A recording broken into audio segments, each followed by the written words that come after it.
Encore une chose qui m'énerve au niveau de ce gouvernement qui fait tout pour les riches. Alors ça part soi-disant d'un bon fond, donc là c'est comment on utilise les pauvres pour enrichir encore plus les riches. C'est-à-dire que là, le gars, là, le riche propriétaire, le propriétaire qui déjà a acheté un investissement, donc du coup le mec il a acheté des biens immobiliers ou un bien immobilier, donc ça empêche des jeunes qui veulent accéder, enfin ça empêche des gens d'accéder à la propriété, eux quand c'est leur premier investissement, donc le gars il achète pour investir, et non seulement on va acheter pour investir, mais en plus il va payer moins d'impôts.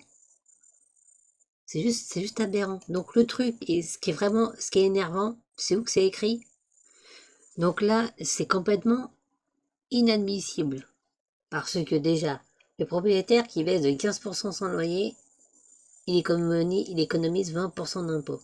Si c'est 35% de loyer, il économise 40% d'impôts. Si après j'ai lu, je sais plus c'était 45% d'impôts, le 40, s'il baissait de 45% son loyer, il avait droit à 65% d'impôts en moins. Mais est-ce que c'est normal une telle différence?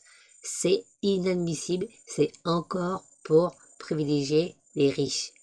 Ce qu'il faudrait faire comme loi, et ça baisserait tous les loyers, ça coûterait pas un rond à l'État et aux contribuables, c'est simplement, comme j'ai déjà dit, interdire ce putain de multipropriétaire.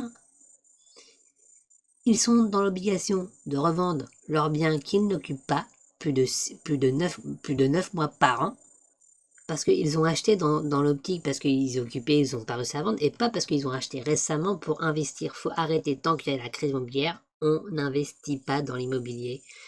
Et comme ça, tout de suite, ça va baisser les prix. Les prix vont gravement baisser, les gens pourront plus facilement acheter des biens. Et bien sûr, si quand ils mettent en vente, si ça met du temps à être vendu, bah chaque année, 10% de la somme totale va dans les poches de l'État. L'acheteur, lui, il achète plein pot au prix normal que le vendeur. Mais le vendeur, lui, plus il met de temps à vendre, moins il aura d'argent dans ses poches. Et l'argent récolté servira au problème immobilier en France. Tout simplement. Et comme ça, je peux vous dire qu'il y en a beaucoup d'investisseurs sales égoïstes qui vont arrêter leurs conneries. Il y a très longtemps, c'était dans les années 2010, j'étais en région parisienne et je faisais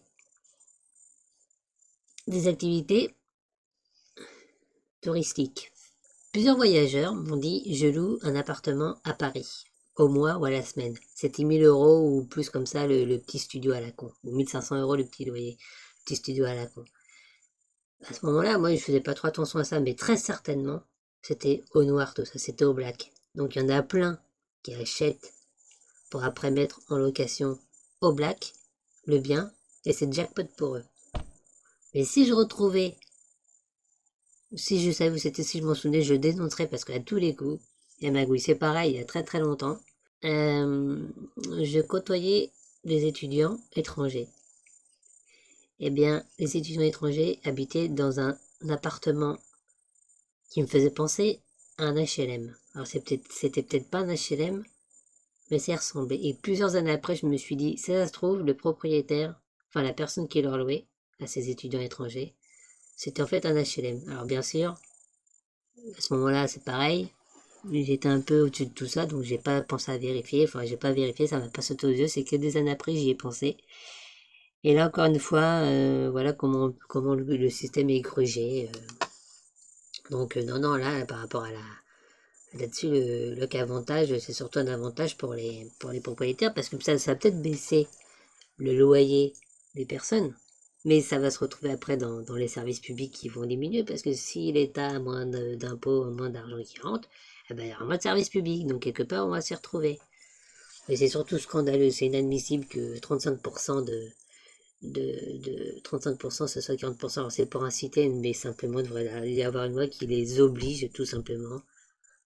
Alors, je sais pas, c'est tellement évident. Le mieux qu'il y a à faire, dans tous les cas que ça va baisser, c'est un peu comme pour le c'est un peu comme pour au niveau diagnostic énergétique des biens. Beaucoup de veulent vendre parce qu'après ils n'auront plus le droit de louer dans leur passoire énergétique. Donc la loi permet de faire bouger le cul des propriétaires. éventuellement des faire vendre. Donc une loi qui interdit le multipropriétaire aussi arrangerait les choses. Évidemment, les multipropriétaires, c'est des gens qui ont beaucoup d'argent, donc on va pas trop les embêter. Donc, mais cette solution marcherait vraiment bien, donc je sais pas s'il faut le faire, quoi.